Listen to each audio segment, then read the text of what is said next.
Hell, the Houthi are kicking our butts. The Houthi. And we want to go up against the Iranians. How stupid can you be? I love the way your hair looks, the way you giggle at my bad jokes. Welcome, everyone. Good evening, good afternoon, good morning, wherever you are in this world. It's your host, Danny Haifong. And as you can see, I am joined by former U.S. Marine Corps intelligence officer and UN weapons inspector, Scott Ritter. Scott, how are you doing today? I'm doing great, thanks. Thanks for having me. Yes. It's good to be back with you after your travels to Russia. Before we get to all of that, though, everyone, please do hit the like button. That helps boost this stream in the algorithm. Also, be sure to hit the subscribe button and go to the video description to find all the ways you can support this channel. But let's get right to it, Scott. So first, there is breaking news coming out of West Asia, the Middle East. You may be aware that a U.S. base claiming the U.S. is in Jordan was struck, killing 3 U.S. troops and injuring dozens more. Now, the Jordanian government has said this is not in Jordan where this attack occurred. It was a drone strike on this base, but that actually it occurred in Syrian territory. Now, there's breaking news here where at any moment as we are speaking, the United States, one second, I have this, here we go. So the United States, U.S. officials are actually preparing for a retaliatory action against so-called Iran-backed groups and or Iran, which could begin in the next few days, consisting of waves of strikes against a range of targets, including Iranian and Iran-backed forces in Iraq and Syria, as well as Iranian naval assets in the Persian Gulf. So, Scott, what's your impression of this? This feels like another major escalation in what seems to be a powder keg in the Middle East that the United States and, of course, Israel, which really started this whole thing, has ignited. Well, first and foremost, let's start with the American facility that was struck by this drone. There. If you take a look at it, it's the Al Tanf facility, Area 55. I think they call it. It's an expanse of desert in Syria along the Syrian border with Jordan. The main facility is in Syria proper, and it's where the United States, together with some of their NATO or European allies, I think right now there might be a Norwegian presence there. They provide a training and assist mission to forces that we claim that what we're doing there is anti-ISIS, that we're taking on the Islamic State, but actually what we're doing is aligning ourselves with tribes in the region that used to be affiliated with the Islamic State, and we're using these forces as part of our effort to destabilize the regime of President Bashar al-Assad, the president of Syria. We're there illegally. The Syrian government hasn't invited us into Syria as they have, for instance, the Russians or the Iranians. We're there illegally. We don't even have a legal authorization from the United States Congress to be there. We're just sort of there in this mission. And we have several hundred American troops there. The vast majority of them are at this base in El Tanf. Right across the border, there's a number of facilities. There's a UN school that's out of business, but we've taken it over. We use it for logistics. And there's a place called Tower 22, where, again, we have some logistics things. We are claiming that the drone struck Tower 22, which would mean that it struck inside Jordanian territory. The Jordanian government saying, no, drone didn't strike inside Jordanian territory. It struck inside Syrian territory, where the vast majority of these American troops are. The fact that we continue to overemphasize that this was in Jordan just underscores how much we're lying and how much we don't admit that we have an illegal presence inside Syria. That is impossible to justify. So let's just start right off that the drone that struck this base struck American soldiers who are illegally on the ground in Syria, carrying out a mission that has nothing to do with countering ISIS and everything to do with this decades-long fantasy we have that somehow we can undermine and destabilize the regime of Syrian President Bashar al-Assad. The base was struck as part of an ongoing effort by pro-Iranian militias, both in Syria and in Iraq, to punish the United States for its continued support of Israel and the ongoing genocide that Israel is perpetrating against the Palestinian people. And this is important because this strike didn't just happen out of the blue. There's been scores of attacks of this nature that have been unfolding for weeks, and American troops have been wounded in these attacks. And why do I bring that up? Because the United States right now is struggling, saying, okay, what are we going to do? Why hadn't we already planned that out? I mean, we have American troops on the ground in a region that are being attacked. The key thing about deterrence is that if you want to deter somebody from doing something, you don't develop your deterrence strategy after they've done that which you're trying to deter. If you don't want them to attack you, if you don't want them to create a situation where they kill 3 American service members, wound 34 others, I think the number's up to 40 now, then they have to know what the price is that they will pay for doing this.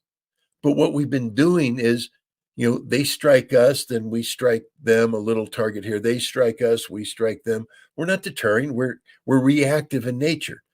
And so now we have a situation where we're trying to develop a deterrent strategy, a deterrent, an operation of deterrence after the fact. We haven't deterred anything. They hit us. They killed 3 Americans. They wounded 40 others. Now, we shouldn't have been there. The tragedy here is that these soldiers, I think they're reservists from Georgia involved in engineering, they should not have been there. It's a tragedy that they died, but what the heck did we expect was going to happen? And we knew that they were attacking us. We knew that there was this potential. So now what are we doing? We're trying to come up with a deterrent to prevent future attacks by doing what? By expanding the conflict so that Iran is dragged into this. This is stupid beyond belief. The Iranians will not be deterred from anything. The Iranians have said we had nothing. They had nothing to do with this attack. Well, maybe they didn't order the attack, but I think that the drone that was used to strike the base was an Iranian-made drone that was provided to these forces. Wait a minute, America. Are you trying to tell me that if a nation provides weapons to a third party and that third party attacks you, that they're a party to the conflict? Wow, what's that say about what we're doing in Ukraine? But that's a whole different story altogether. The point is, we're going to do what? Strike Iran. What did the Iranian Navy have to do with this strike at Al Tanf? Not a damn thing. So if we hit an Iranian naval target, we're expanding the war. And the Iranians will say, you've attacked us, and now we'll have a general war. And if you think what happened in Al Tanf was bad, wait till the Iranians start dragging. Remember when they hit the al-Assad base with their ballistic missiles, the precise nature of those attacks. If the Iranians unleash their precision-guided missiles on American facilities in the region, we won't have 3 dead. We won't have 30 dead. We won't have 300 dead. We could have 3,000 dead. For what? For what? Because we want to look tough? This is the trap that the Biden administration has created for itself. We're not going to win. We're not deterring anything. All we're doing is escalating the conflict. And the only person that's happy right now is Benjamin Netanyahu. because this is what he has wanted from day one, since he first testified to the United States Congress back in the 1990s, when he said that the United States needs to strike Iran. Well, guess what? Benjamin Netanyahu is getting his wish. If we do what the news reports claim that we're getting ready to do, there will be a general war between the United States and Iran, a war that we're not prepared to fight, we're not equipped to fight, in a war that we will definitely lose. Yeah, yeah. Talk more about the this losing to Iran aspect, because it feels like since October 7th, 8th, 9th, especially after Israel's assault in Gaza, everything the United States has done up until this point has been to escalate this regional situation. And it seems like there's so many focal points and multiple points of just this powder keg that many are talking about, where it's just one location after another in the Middle East. There are these resistance forces, their axis of resistance, that are in open revolt to what Israel is doing, and of course what the United States is doing to support Israel. But you have Bolton, Lindsey Graham's of the world, all advocating for a war with Iran, and you have the Biden administration, while claiming not to want a wider war and sending Blinken everywhere around the Middle East to supposedly stop this, everything the United States is doing policy-wise, especially militarily, seems to uh, be on the opposite track.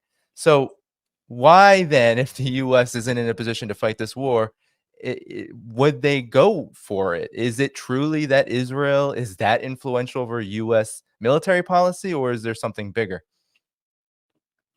It's a combination of the two. I mean, definitely Israel is, I mean, let's just be honest. Israel doesn't make U.S. military policy. I mean, they influence America's policy posture in the Middle East.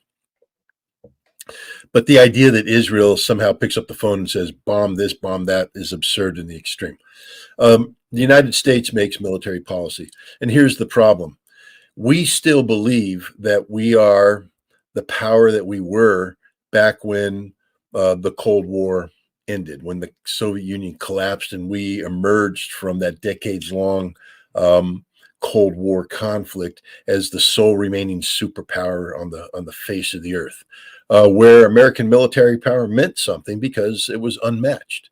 Nobody could match us. So we could deter people by threatening the use of American military force. Then we had the 2-decade-long global war on terror, where we got trapped in this conflict in the Middle East and in Southwest Asia, low intensity conflict that dominated every aspect of our military, from recruiting to the equipment that we were purchasing to our training. Our entire focus was on Iraq, on Afghanistan, on countering Al Qaeda.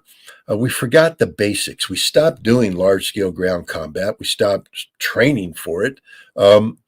And we forgot how to fight a real war. We stopped funding it. We stopped preparing for it. Meanwhile, the world is still spinning around, doing what it does. The world's watching the United States, observing what we're doing, how we operate. We were trapped with legacy mindsets. And what I mean by that is, World War II era type thinking, carrier battle groups. Yay, we got an aircraft carrier. It costs us billions of dollars. We put airplanes on it and we sail it to the coast of some country, and the airplanes take off and we bomb the crap out of them. Except people now look at it and say, well, what if we build some missiles that can sink that aircraft carrier before those airplanes come in range of our shore? And they've been doing it, area denial weapons. The aircraft carrier is outdated right now. We are in danger of losing the Dwight D. Eisenhower or the Carl Vinson if we dare sail that into the region, because the Iranians will sink it. They will absolutely sink an aircraft carrier. This is the reality. We can't deter people as long as the threat remains sort of mysterious. We don't know what America can do. We're a little afraid of what America can do. So we're not going to do anything to get the American beast unhappy with us. But today, everybody's like, well, we know exactly what America can do. They fire some cruise missiles, they drop some bombs, and that's it. That's it. We can't do anything. We can nuke them, but we're not going to do that. So, the Iranians are like, guys, we'll shut down the Strait of Hormuz. I mean, the Houthi have shut down the Red Sea, the Bab el Mandeb. I finally said it right, and they've they've shut it down. Israel, the port of Eilat has no ships in it. The Suez Canal has a precipitous drop in usage. Europe is suffering because of the billions of dollars it's costing to divert shipping around the Horn of Africa because they can't go through the Suez Canal because they can't go. And that's the Houthi that are doing it with relatively primitive weapons. The Iranians will shut down the Strait of Hormuz. Europe will become strangled. America will become strangled. Our economies will collapse. And if they push it too far, then the Iranians will just shut down oil production throughout the Middle East. And there's not a damn thing we can do to stop it.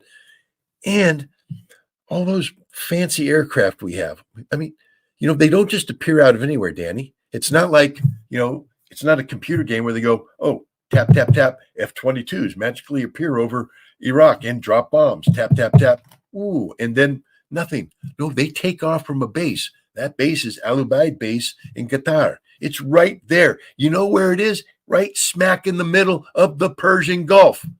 And you know who has missiles that can blow the living crap out of it anytime they want? The Iranians. And you know who doesn't have enough air defense to protect it? The Americans. We'll lose that base. So all the planes that we think we're going to be using to carry out this fancy air campaign against Iran will be destroyed. Nobody's thinking. There's no one home in the White House. We don't have the military capacity to deter squat. And if we think we want to stand up fight with the Iranians who've spent the last 30 years watching us operate in Afghanistan, in the Middle East, let me give you just a pro hint on what war with Iran is going to be like. Two little short stories. One, Israel, our proxy, 2006. The Israelis had a commando. They have a commando force, Sayeret Matkal. It's their elite Delta Force type unit. I pounded my head a little too hard on that one, and it's stinging. But they're launching an attack on a village against Hezbollah, who are trained by the Iranians, who have Iranian assistance. The Israelis are using frequency hopping encrypted radios provided by the United States. It's almost impossible to intercept the stuff, and even if you intercept it, by the time you decrypt it and get the read, it's too late. It's really good tactical stuff. So they're communicate. Meanwhile, the Iranians are on the other side, and guess what they did? Yeah, they broke into the frequency operating radios, and they synced it, and they decrypted it real time, and they have a linguist trained in Hebrew who can mimic voices. So they're able to break into the Sayeret Matkal radio net, mimic the attack commands, and force this unit to attack prematurely, walk into an ambush where they are almost wiped out. That's what the Iranians did. We can't do that. They did it, and they gave it to Hezbollah, 2006. They've gotten so much better since then.